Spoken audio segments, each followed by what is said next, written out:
കാരുണ്യവാനായ പിതാവാം ദൈവമേ, സ്വർഗസ്ഥനായ ഞങ്ങളുടെ പിതാവേ എന്ന് നിന്നെ വിളിച്ച് പ്രാർത്ഥിക്കുവാനായിട്ട് ഞങ്ങളുടെ വായുകളും മധുരങ്ങളും തുറക്കുകയും ഞങ്ങളെല്ലാവരുടെയും ആത്മശരീരങ്ങളെ ശുദ്ധീകരിക്കുകയും ഞങ്ങളുടെ ഹൃദയങ്ങളെയും മനസ്സുകളെയും വെടിപ്പാക്കുകയും ചെയ്യണമേ. സ്വർഗസ്ഥനായ ഞങ്ങളുടെ പിതാവേ, നിന്റെ തിരുനാമം പരിശുദ്ധമാക്കപ്പെടണമേ. നിന്റെ രാജ്യം വരണമേ.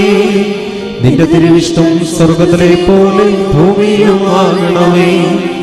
ഞങ്ങൾക്ക് ആവശ്യമുള്ള അപ്പം ഇന്ന് ഞങ്ങൾക്ക് തരണമേ. ഞങ്ങളെ കടക്കാരോട് ഞങ്ങൾ ക്ഷമിച്ചതുപോലെ ഞങ്ങളുടെ കടങ്ങളും പാപങ്ങളും ഞങ്ങളോട് ക്ഷമിക്കണമേ.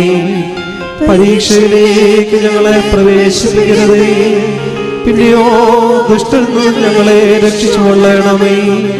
എന്തുകൊണ്ടെന്നാൽ രാജ്യം, ശക്തി, മഹത്വം എന്നേക്കും നിനക്കുള്ളതാകുന്നു. ആമേൻ.